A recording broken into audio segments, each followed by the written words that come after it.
Hi everyone. Well, I'm actually at Thousand Trails, Blue Mesa.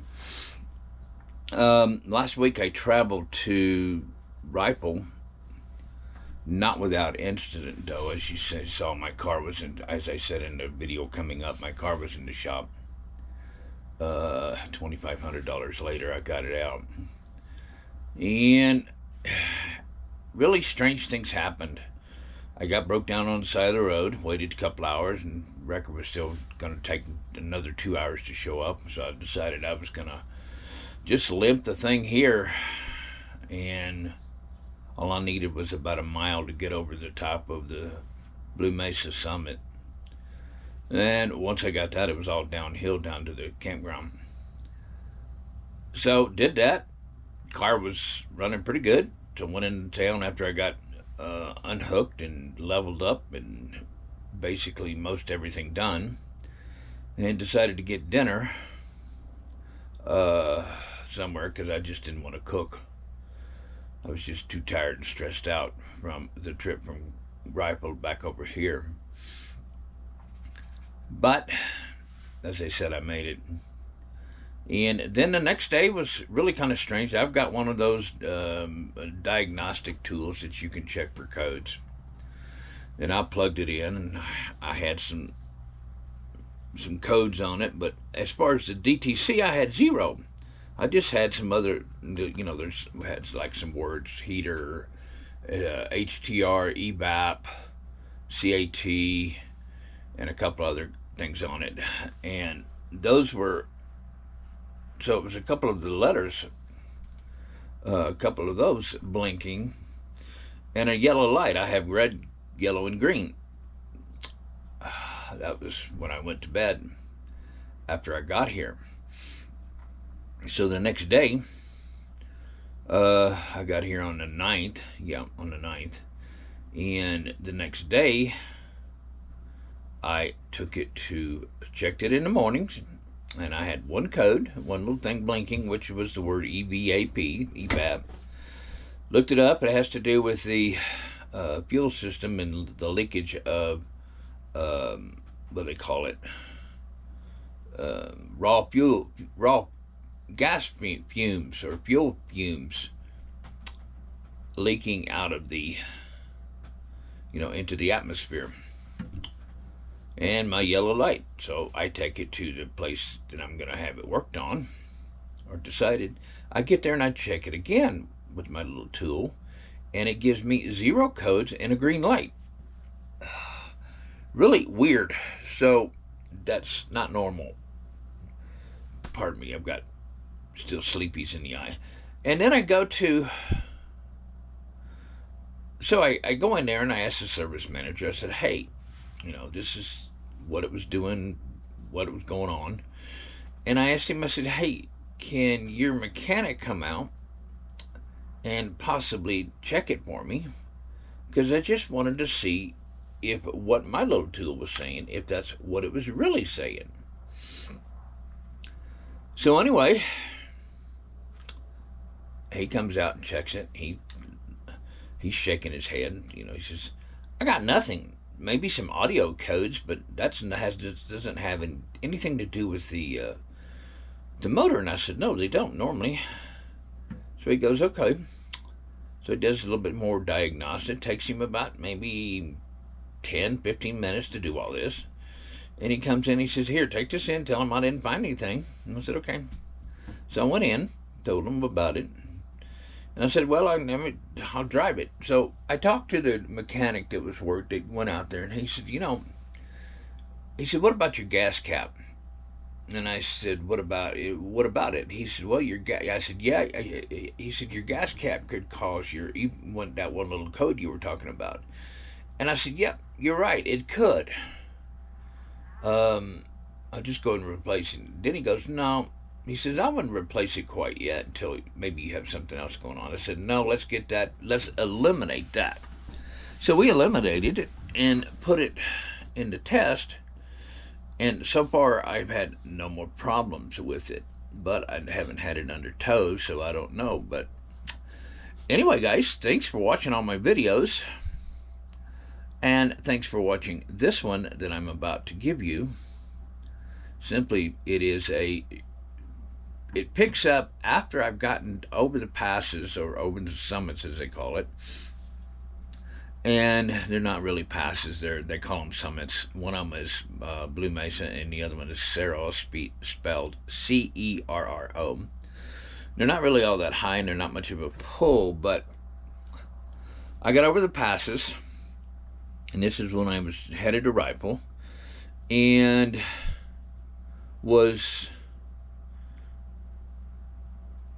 got over to my friend's house over there and stayed with them, and shot their son's wedding, photographed their son's wedding, and got the things back to him. But and it also shows when I came back how I got stuck on the side of the road. Same problem as I took it into the shop for. But anyhow, and please enjoy the video, and tell all your friends, like, subscribe, and do all that good stuff, because it does help the channel grow. And I'm kind of looking to get more than, I've got like 10,000 subscribers, and I would love to get more. So anyway, guys, enjoy, and I'll be back at the end of it. Hey guys, I should have done this earlier, but this is the scenery we got right now, because we're way out west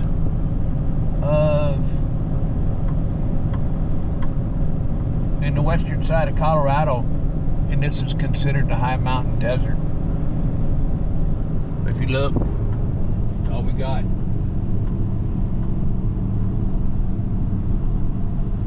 Nothing but desert. We're actually headed towards Grand Junction. We come out of Montrose, and we're headed up to Silk, Colorado. Somewhere out here we're going to hit the interstate. I know, the Interstate 70 East, and probably about an hour. Once we do that, we'll probably be about an hour away.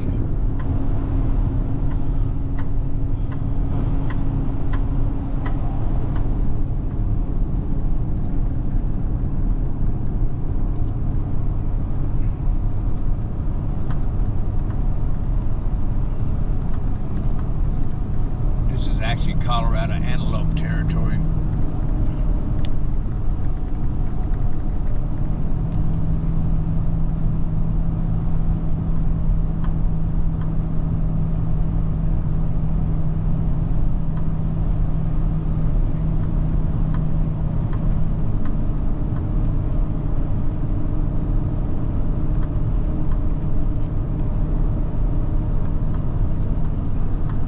Hey guys, this is what it looks like. I think I'm in Palisades, or close, maybe Clifton, but I don't think so. I think this is Palisades.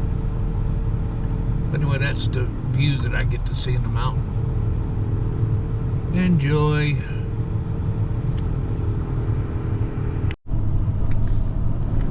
All right.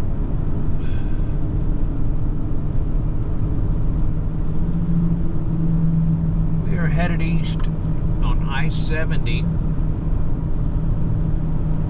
Got about 60 miles to go to get to where I need to be.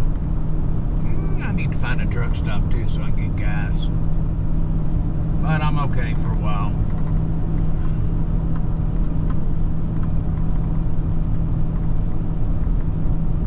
This is what it looks like way out western side of Colorado. Kind of a high desert, sandy, all kinds of play like that. Alright guys, gotta go to driving. Alright guys,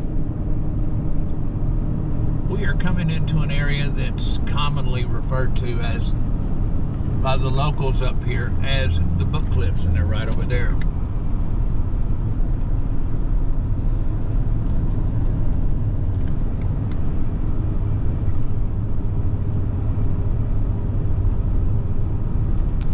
out here, you see the Colorado River. Not the Colorado River in Texas, but the actual Colorado River that runs from Granby, Colorado, all the way south and eventually dumps into the Pacific Ocean after passing through the Grand Canyon.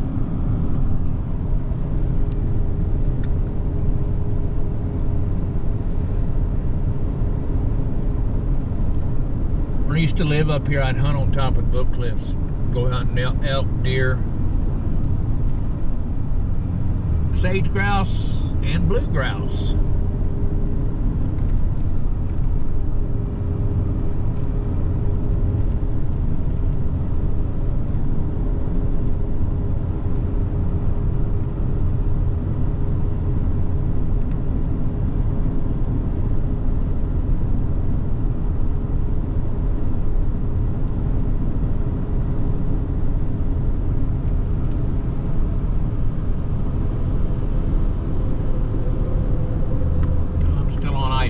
I got about 45 miles to go or so before I get there.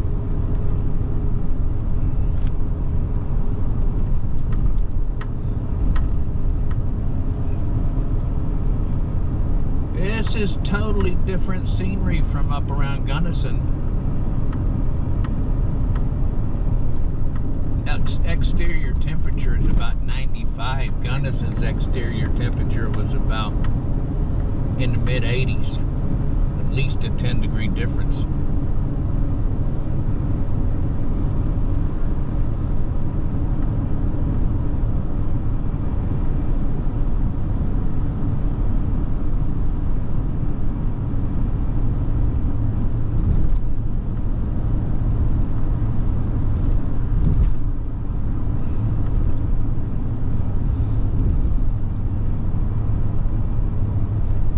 Quebec, city limit, elevation 4,900 feet. And up in Gunnison, I was up around 8,000 feet. Totally different. I don't even feel right now I don't even feel the altitude problem. Gunnison, I'd wake up feeling weird every now and then because there's altitude sickness. Low blood sugar. No, not low blood sugar, but low blood ox, pulse ox. I was keeping my eye on my health up there, doing my pulse and my blood pressure,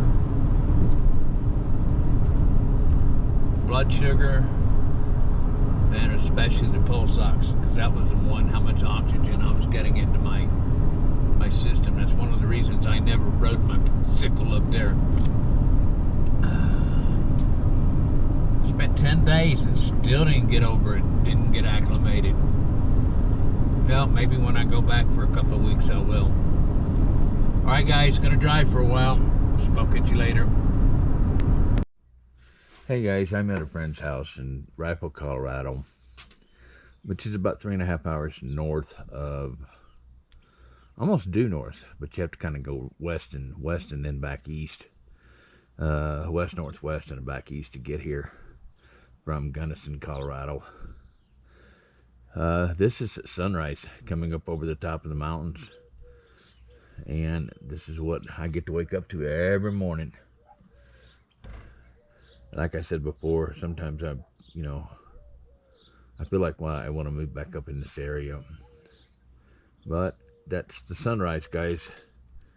Enjoy.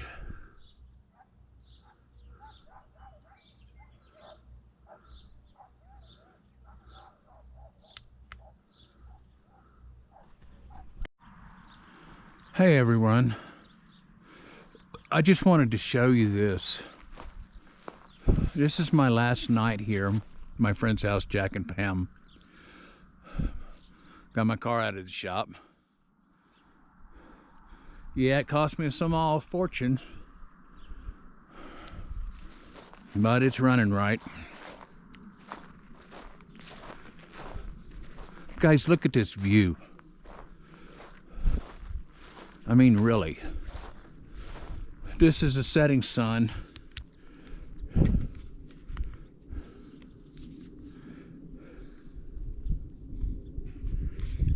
It's almost 8 o'clock in the evening. Sun's still up. Probably another 30 to 40, maybe another hour of sunlight. But look at this view that I have just by being at my friend's house. And it goes all the way around. It's just a wonderful, wonderful view. I hope I can come back. Well, I know I can come back here. They've already invited me back. But I want to come back to stay. I really do. I lived up in this area from 1979 to 1981. That's when the shale oil industry was doing experimental shale. Cost more to get the shale oil out of the ground than it did to get basically regular oil from shipped in from, say, Saudi and Middle East.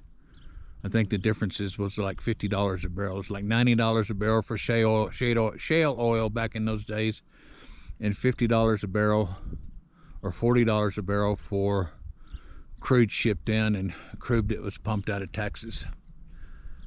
I fell in love with this area then, and I fell in love with it now.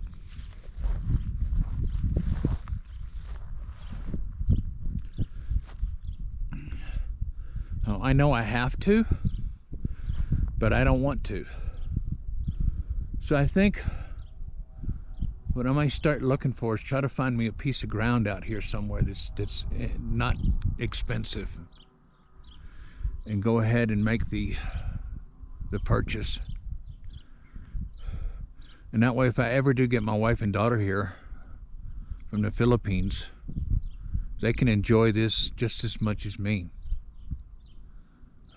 With the car in the shop, I didn't get to do a lot of things. I wanted to go way back over, you see way back over there? I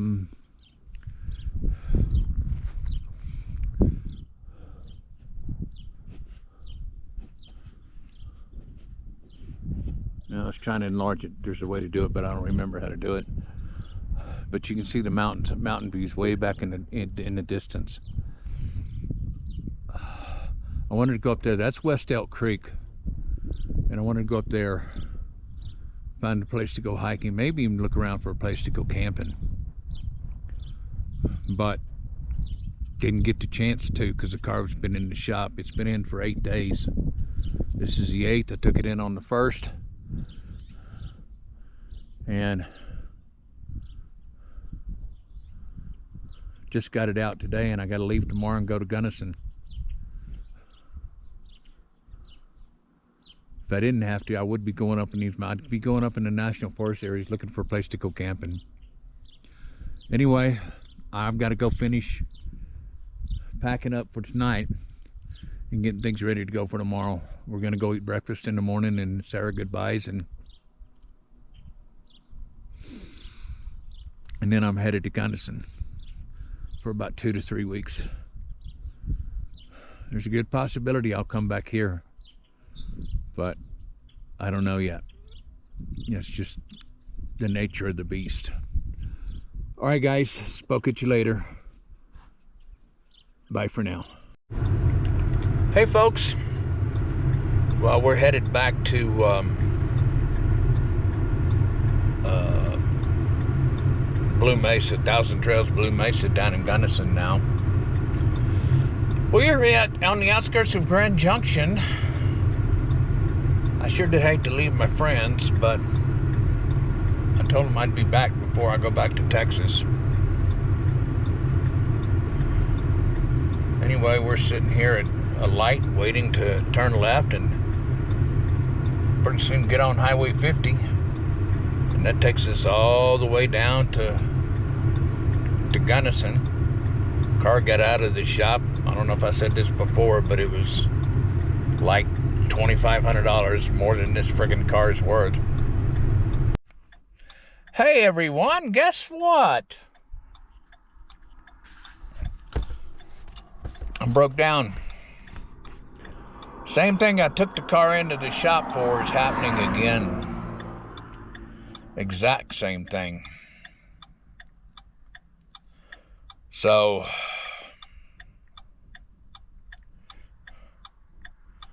I called the dealer back in Rifle. I'm maybe 20 miles from Blue Mesa Reservoir, Blue Mesa, Thousand Trails, Blue Mesa. If I can get there, I can get this thing parked, and tomorrow, possibly tomorrow, get it into a shop and let them look at it, give them the paperwork that was done, and let them look at it and see what's going on. This is friggin' ridiculous that it didn't get fixed the first time.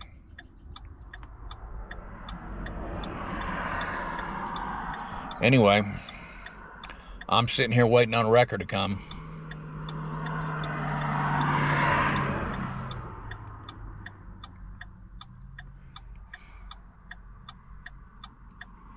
Not quite sure how they're going to tow me.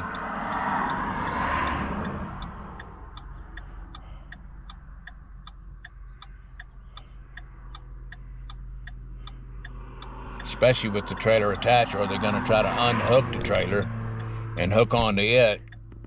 But now they got to put me up on it. If they do that with the flatbed, they got to put me up on the flatbed. Put the car up there.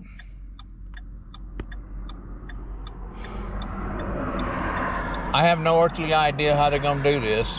And again, I have no earthly idea what the cost of this crap's going to be.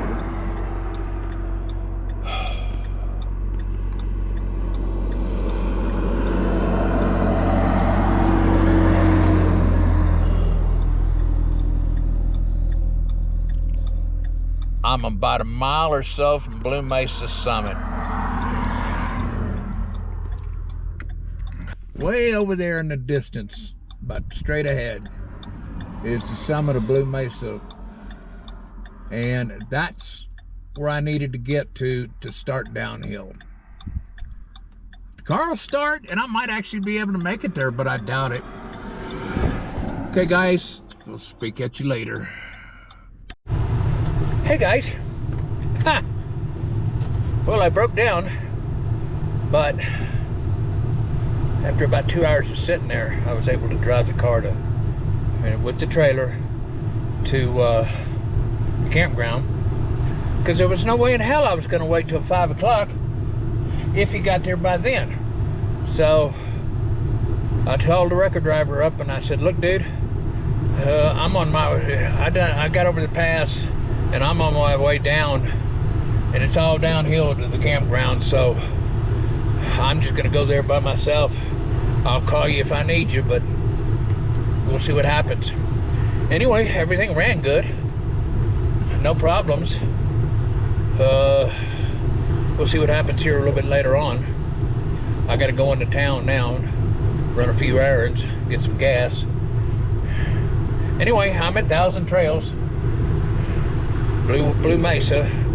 We'll get you another one. My site number is 384, I think. And I'll be here till the 29th now. I think I'm gonna try to get my car in the shop again tomorrow and just have them look at it. See what's wrong, see if there's anything wrong. I kind of doubt it. Maybe the O2 sensors on the left bank are bad, who knows. Anyway, I gotta run. Well, talk to you a little bit later. Hey guys, this is at Gunnison Thousand Trails campsite, and I'm in site 384. This one is actually a little bit leveler than the other one. They're gravel back ends, full hookups, little picnic table over there. But that's the sunset over the mountain. A little late to take it, but I just thought it was still nice with the purples and all that stuff. So anyway, just letting y'all see it, and we will get back to you in a little while. Hey everyone, thanks for watching the video. I know it was kind of bounced around a little bit. Starts off after going over the passes or going over the summits, and I'm actually in the flats, kind of what's considered to be the high mountain desert. Hey guys. And running into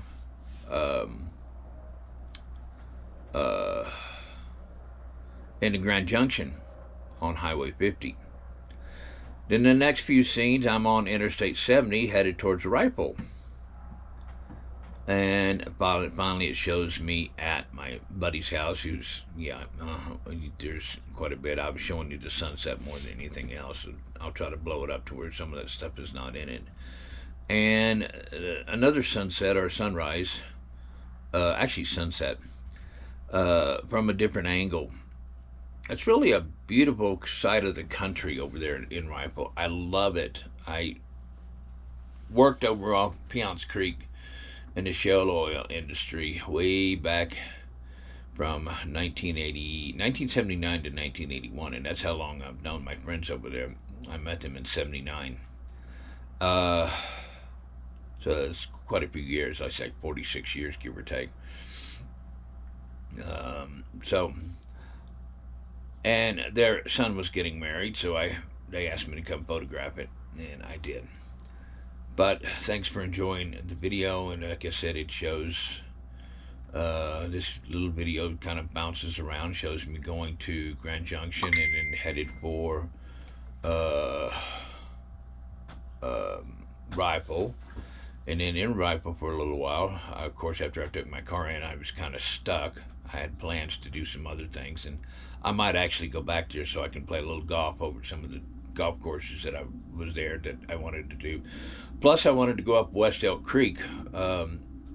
Many long years ago, like 40 years ago, I actually looked at some property to buy way up West Elk Creek at the end of way past the end of the power line. But back then, solar was just hitting the market, and it was really expensive. So I decided not to use solar, and I thought about using propane and have a generator with batteries, and that would have been feasible. But it didn't stay in the area long enough. And I had looked at a couple other properties with the ability to drill a well, but you didn't have surface water rights. So, and you kind of have to witch this stuff, and it's called witching to find water. And yes, it does work. I had somebody, had a guy who was a well driller, and he showed me how to do this, and I said, I don't believe this garbage. And so he gave me 2 welding rods. We knocked all the excess stuff off of it, and so you just have the rod itself. And he says, now hold it out. Let's see if I can get this right on the thing. So let me go down a little bit. Hold it out like this. You're kind of holding it, and you got the 2 rods, and you're holding it loose. And they point out. And when they find where water might be, they do this. They cross. And I'm going, ain't no way, So, just to see the truth, in one of the places, where I met this guy, I decided to just walk across an irrigation ditch that had water in it. Sure enough, they went like this.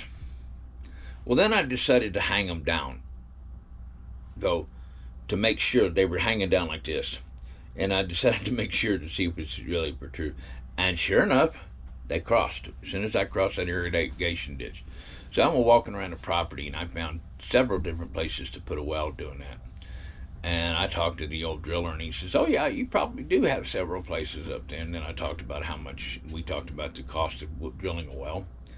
And since back in those days, the shale oil business was more of an experiment than a sure thing. crude oil was selling for about $40 a barrel, and shale oil would have cost about $90 a barrel. So it wasn't feasible. It was more of an experiment to see if it could be feasible. And I'm sure they used it when oil prices went up to over $100 a barrel. They probably started pumping shale out of the ground, and they really don't pump it. It's burned. It's in the rock, so they have to heat the rock up and get the oil out of the rock. But it's a really cool process. But I didn't stay there very long. I stayed until '81 when they shut my place that I was working. They were going to shut it down. So anyway, I don't want to sit here and talk, but I could talk all day long about the shale oil industry and living up here in Colorado. I really loved it. I really enjoyed it. Nice weather throughout the year. Summertime does get warm, but you can find shade and get out of the heat. But it's a dry heat, and generally at night, like both in Rifle and here, it's dropping down into the 60s, upper 50s maybe. And then, of course, when the sun comes up, it warms back up. So if you had a place like in my little RV, my little travel trailer, I open the windows at night, and I sleep under a blanket and a electric blanket, and I'm on low, and I'm really comfortable. So, and this is how we do it. But guys, thanks for watching, and hope you enjoy the videos that I put out. And please like, share, and subscribe, and help me build this channel. Thanks again.